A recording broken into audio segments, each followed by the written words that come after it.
Finding a leak in a pond can be a real nightmare. In this video, I'm going to talk about the steps to finding a leak in your pond. If you don't already know me, my name is Kev, and the aim of my channel is to help people build and maintain a pond without spending a fortune.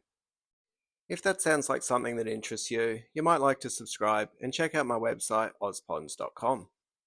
So the first step to finding a leak is making sure that it is actually a leak. I did a video on pond evaporation not so long ago, so I'll put a link to that in the description. That video goes into some details on how much evaporation is reasonable to expect.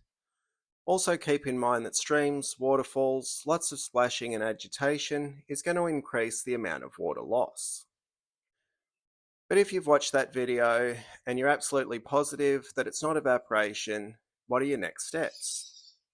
First, just make sure that the water loss isn't an obstruction or something damming up the water and causing it to overflow the liner or the filters. Also, and this is obvious, but before we start turning off pumps and doing a deeper investigation, make sure that there are no obvious wet spots. Pay close attention to areas where the liner and filters meet, around waterfalls, or areas where two pieces of liner were joined. But if you can't find anything obvious, it's time for a more thorough investigation.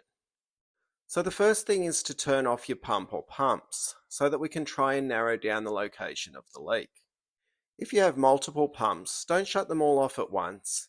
I'm sure they're delivering water to different locations and running through different plumbing lines. I should also mention that you'll want to check this over a period of about a week. It's no good using too short a span of time, you won't get a good sense of the water loss. Also remember that we would expect the rate of water loss to decrease by turning off a pump, as we've taken out some of the water movement. The more water in motion, the more noticeable water loss will be. And so because this investigation might take a while, if you have lots of fish, you might need to consider setting up a temporary pond. If you watch this channel, you know how to set up an easy and quick filter, so that shouldn't be too big of an issue. And if you really follow my advice, you've tried to create a complete ecosystem, and if that's the case, your small amount of fish will be fine for an extended period of time without direct filtration. So let's look at an example on this pond for finding a leak. This pond has two pumps. One delivers water to the very top of the stream, and the other to the bog filter at the halfway point of the stream. Therefore, if I were to shut off the pump that runs to the top of the stream and my leak persists, I know that the leak isn't in that section of the stream, from the top of the stream to the bog filter, and it's also not in the plumbing line that delivers that water. So now I can test the second pump to see if the leak is in that plumbing line that supplies the bog filter, or the second half of the stream, or perhaps even the pond itself. Because of the way the pond is configured, now I'll need to turn off both pumps. If my leak disappears, I know the leak is either in this section of plumbing line, or it's in the second half of the stream. But if the leak persists, now I know that it's not in the stream, but the pond itself. To test if it's in the pond itself, I'll keep both pumps off and monitor the level inside the pond over an extended period of time. Once the water level stops going down rapidly, and it should go down rapidly if it's a decent hole in the liner, but once it stops, we know the level at which we need to conduct our investigation. And if you like ecosystems like me, this will be a real pain, as you're going to need to remove some rocks. You'll be looking for areas that are spongy when you push on the liner, or there might even be a bubble or mud will seep out when you push on the liner. Once you find the hole, now you fix it. I always use EPDM rubber liners on my ponds, and patching a hole is as easy as fixing a puncture on a bike tyre. It's the finding the hole that's the hard part. If the water only went down a few inches at the start and then stopped, you've probably just got a low edge.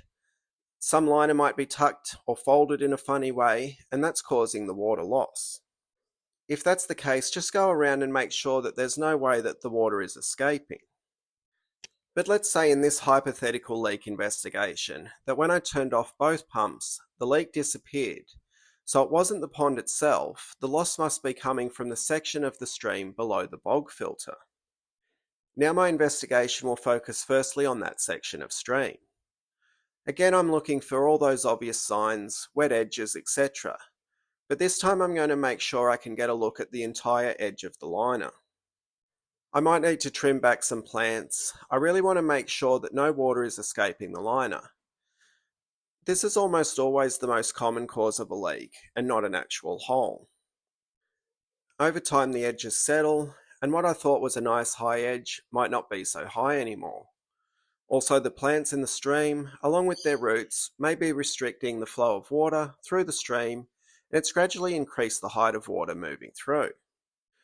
I'm also going to be looking for any roots from the land-based plants that surround the pond. Over time, as the plants grow, these roots are always seeking water, and if they found the stream, they'll start growing into it, and that can pull down the edge of the liner and create a leak. Hopefully you find something here and your investigation ends, but if not, we press forward. Next, I want to test the actual plumbing. To do this, I want to run a temporary line from the pump to the start of the stream where I've determined the leak could start from. In this hypothetical, that's the section of the stream with the bog filter. Again, hopefully that was your cause and you can install a new plumbing line or fix the existing one. If not, we press on. And now that we have a temporary plumbing line, I can move it around to determine the actual point of the leak. I'm going to start with it just before the water cascades back into the main pond. If the leak disappears, it's higher up. So over time, I'd keep moving the outlet of the pipe higher and higher up the stream until I pinpoint the location of the leak. And if I can't see anything obvious, I'm going to need to dismantle this section of stream to find out what's going on. But look, most of the time the leak is reasonably easy to find. It's going to be a low edge, a blockage, or a damming up of water. Even more common, it's just plain old evaporation or wicking. Oh, and one more common reason is if your pump shuts off at night. If you didn't accurately calculate your water in motion, when the pump is shut off, the water's simply overflowing the pond, and you wake up in the morning and you notice that the water level's dropped. Actual holes in the liner are quite rare, especially if you're using good quality materials. I'm all about saving money, but I also value my time, and building certain ponds can be a lot of work. On my dream pond, I sandwiched the liner between 2 layers of geotextile. I never want to move these rocks again.